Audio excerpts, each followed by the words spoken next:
Sur quoi tu focalises ton attention dans la journée?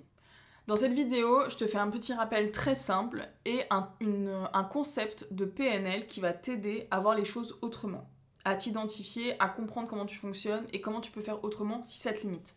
Sur quoi tu focalises ton énergie toute la journée? On a tous 24 heures dans une journée, on a tous le même nombre de minutes et notre cerveau est capable de processer entre 5 et 9 informations à chaque instant. Et parmi les milliards d'informations qui existent autour de nous, tu vas instinctivement, inconsciemment, aller porter ton attention sur quelque chose. Et ça, c'est quelque chose que tu peux travailler. Là, je vais te parler d'un concept de PNL qui s'appelle les métaprogrammes. Les métaprogrammes, il y en a plusieurs, il y en a une trentaine qui existent. Là, je vais t'en parler de un en particulier pour cette vidéo. Mais un métaprogramme, c'est un filtre mental qui va conditionner comment tu vois le monde, comment tu perçois le monde, comment tu l'interprètes. Et en fonction des situations, si tu as tel métaprogramme, ça peut te limiter ou au contraire, ça peut vachement t'aider. Mais du coup, de les connaître et d'identifier dans cette situation quel métaprogramme tu utilises, ça peut te permettre d'avoir conscience que tu utilises ce métaprogramme et que si tu utilisais l'autre, ça pourrait t'aider. Je m'explique.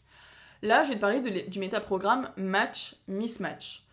Les personnes qui sont match, c'est des personnes qui vont toujours voir, ce qui correspond, ce qui leur convient dans la situation. Par exemple, c'est des personnes à qui tu vas demander ouais, on sort dans tel restaurant, la personne va pas se poser de questions, elle va dire oui, pas de souci, elle va toujours voir le côté positif et elle va pas être dans la contradiction. À l'inverse de la personne mismatch qui va plutôt voir ce qui ne va pas. Et le comportement mismatch, c'est vraiment le fait d'avoir un esprit de contradiction. Donc souvent, c'est des personnes qui commencent leur phrase par « oui mais »,« non mais », et qui vont toujours, même si elles sont d'accord avec toi, elles vont trouver un point de contradiction. Personnellement, je suis quelqu'un à 80% de mismatch. Je commence toutes mes phrases par « oui mais »,« non mais ». Dès qu'on va me dire quelque chose, je vais là « non mais »,« oui mais ». Et je m'en suis rendu compte et je travaille dessus justement parce que les personnes qui trouvent des excuses ont ce comportement mismatch. Tu vas leur dire quelque chose, ils vont être oui mais non mais. En fait, au bout d'un moment, ça ce sont des excuses. Arrête d'être dans le oui mais non mais, tu acceptes et tu changes sur ce point-là. En tout cas, ça va t'aider. Si t'es bloqué dans une situation et que dès qu'on te parle de quelque chose, tu dis oui mais non mais, en fait, dès que tu vois ce qui ne convient pas dans la situation, tu t'empêches d'avancer. Par contre, ce qui est génial avec les personnes mismatch, c'est que ça, c'est quelque chose que je vois à fond. Tu vas me dire quelque chose, tu vas me dire t'es pas capable de faire ça, je vais te prouver le contraire. Donc ça peut être bien si tu as une personne mismatch en face, dans un contexte, si tu veux qu'elle fasse quelque chose, tu lui dis le contraire. Parce que tu sais que de toute façon, par esprit de contradiction, elle va faire le contraire. Moi, quand on me dit t'es pas capable ou mais tu vas pas faire ci, mais moi, la première chose que j'ai envie de faire, c'est de le faire. Si tu me dis, comme je disais dans une vidéo, tu vas pas mettre une story de ton chien sur ton compte Insta, bien sûr que si, je vais le faire, c'est déjà fait. Et ça me faisait beaucoup rire parce que mes profs dans ma formation, ils avaient identifié que j'étais mismatch et c'était trop drôle parce que pour me convaincre de faire telle ou telle autre formation parce que j'avais envie de faire d'autres formations, ils me disaient non mais t'es pas prête, ne le fais pas encore, t'es pas prête. Et moi j'étais là mais putain je vais la faire cette formation, je vais la faire. Et bon au final j'y étais. Mais bon, j'avais compris qu'ils disaient ça pour me titiller et que c'était vraiment un jeu. Mais du coup, voilà. Donc, dans certains contextes, ça peut être utile.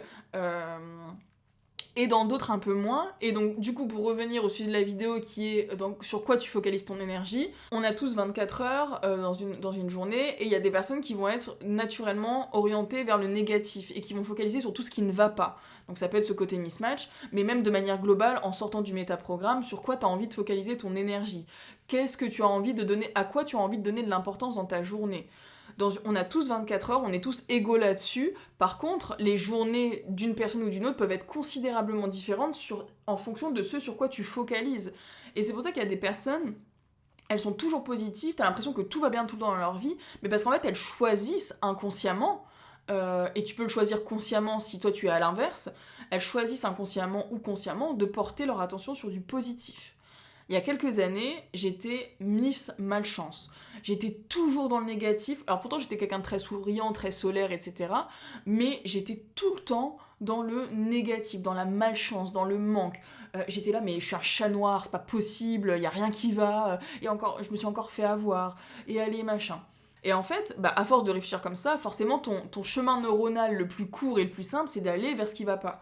Et donc, c'est pour ça que, si tu regardes cette vidéo, identifie comment toi tu réfléchis, et si tu as tendance à aller vers le négatif, consciemment, dis-toi, ok, maintenant, dans chaque pensée négative, je vais le contrer en positif. Et c'est ce que j'ai fait il y a quelques années sans savoir tout ça, mais à un moment, je me suis dit, putain, c'est pas possible, je peux pas être malchanceuse comme ça. Je peux pas être un chat noir comme ça, c'est pas possible. Il y a quelque chose qui va pas dans ma manière de penser, c'est moi qui dois attirer tout ça. C'est impossible d'être aussi malchanceuse. Et en fait, je me suis dit, mais je pense que j'attire ça à être négative. Donc maintenant, je vais faire un effort, je vais penser positif. Et je vous assure que ça a considérablement changé ma vie. Aujourd'hui, mais vraiment, j'ai tellement des croyances maintenant que j'ai trop de chance, que tout va bien se passer, j'ai confiance en la vie, au processus. Dès que j'ai une merde qui m'arrive, je me dis, ok, il y a un message derrière, qu'est-ce que j'apprends dans cette situation? Donc du coup, en fait, je vois tellement les choses plus positivement et d'une manière plus globale, j'arrête de zoomer sur le négatif, je prends du recul et je regarde la situation dans l'ensemble et sur ce que ça peut m'apporter. Mais j'ai l'impression que ma vie, elle est beaucoup mieux, en fait. Et donc, c'est vraiment sur ça que j'avais envie de faire cette vidéo, sur quoi tu veux porter ton attention, ton énergie, à quoi tu veux donner de l'importance, et comment du coup tu pourrais réfléchir consciemment autrement à partir d'aujourd'hui pour te créer un quotidien plus positif, plus sain, plus serein. Parce que dans une même situation, si tu as 4 personnes autour d'une situation, tu as 4 manières de penser différentes, et laquelle selon toi est la plus utile? Trouve ta propre solution, mais si aujourd'hui tu es bloqué dans des situations, dans des schémas répétitifs de malchance, d'angoisse, de stress, etc., vois comment tu pourrais voir les choses différemment, comment tu pourrais créer d'autres schémas neuronaux pour entraîner ton cerveau à aller vers du positif. Et à force de, ça c'est dans la répétition, si tous les jours, dès que tu vois une situation négative, tu te forces à la voir en positif, au bout d'un moment ça deviendra un réflexe à ton cerveau. Moi je l'ai expérimenté comme ça en tout cas. Et aussi ce que tu peux faire, un exercice, parce que je te laisse quand même une petite technique, tu dois en entendre parler, mais c'est sous-coté. En fait, c'est pas sous-coté, c'est sous-estimé dans le sens où les gens connaissent cette technique mais ne la font pas réellement, mais c'est vraiment de pratiquer la gratitude. Pour le niveau débutant, je dirais que c'est de faire ça le soir en te couchant. Tu penses à 3 moments de ta journée où tu as été reconnaissant, où tu es content de ta journée, 3 moments où tu es fier. Ça peut être le truc le plus bête, hein, mais rien que de sourire à quelqu'un dans la rue et qu'il te rende son sourire, ça c'est... Tu peux être reconnaissant de ça. T'as fait sourire quelqu'un dans la rue, voilà, t'as eu un échange...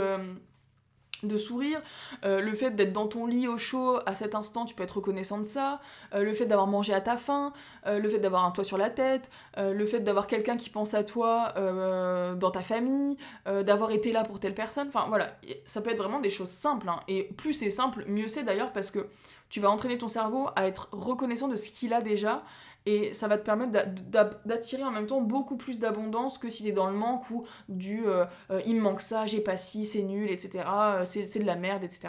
Donc niveau débutant, 3 gratitudes le soir en se couchant. Et niveau un peu plus avancé, intermédiaire, moi c'est ce que je fais personnellement, c'est que dès qu'il m'arrive quelque chose de bien dans ma journée, je remercie. Je suis tout le temps dans le remerciement. Voilà, j'ai appris à mon cerveau, j'ai appris à avoir cette réflexion de merci. C'est trop cool ce qui m'arrive, là je suis contente. Et en fait, je suis tout le temps dans la gratitude. Et mine de rien, déjà ma vie est beaucoup plus positive. Il m'arrive beaucoup plus de choses positives. J'attire des situations où tout va bien. Et je manifeste en fait du positif, de l'abondance, le fait d'être bien, d'être... En fait, en fait, j'ai l'impression qu'il peut plus rien m'arriver de négatif. Parce que je verrai toujours le positif. Mais il m'arrive des merdes, hein, ne vous inquiétez pas. J'ai des merdes parfois. Je suis pas tous les jours au top. Il y a des moments où j'ai besoin aussi de faire une introspection, d'être dans le down. Parce que c'est dans les moments bas que tu remontes aussi. Donc, en plus, moi, je suis quelqu'un de très intense, très extrême. Donc, quand je suis haut, je suis haut. Quand je suis basse, je suis très basse. Mais au moins, j'arrive à toujours rebondir, voilà, être vraiment dans le creux de la vague. Dis-moi en commentaire ce que t'en penses. Et si tu pratiques déjà la gratitude, comment tu vois les choses. Dis-moi si tu es une personne match ou mismatch. Juste petite précision par rapport à ça, on a les 2 métaprogrammes. C'est juste qu'il y en a un qui va s'exprimer plus que l'autre. Et dans certains contextes, ça varie. Donc moi je ne suis pas tout le temps en mode oui mais, il y a des fois où je ferme ma gueule et je dis oui, c'est tout. Donc voilà. Bon, merci en tout cas d'avoir regardé cette vidéo, je te dis à plus tard, à demain pour la prochaine vidéo, et à très vite.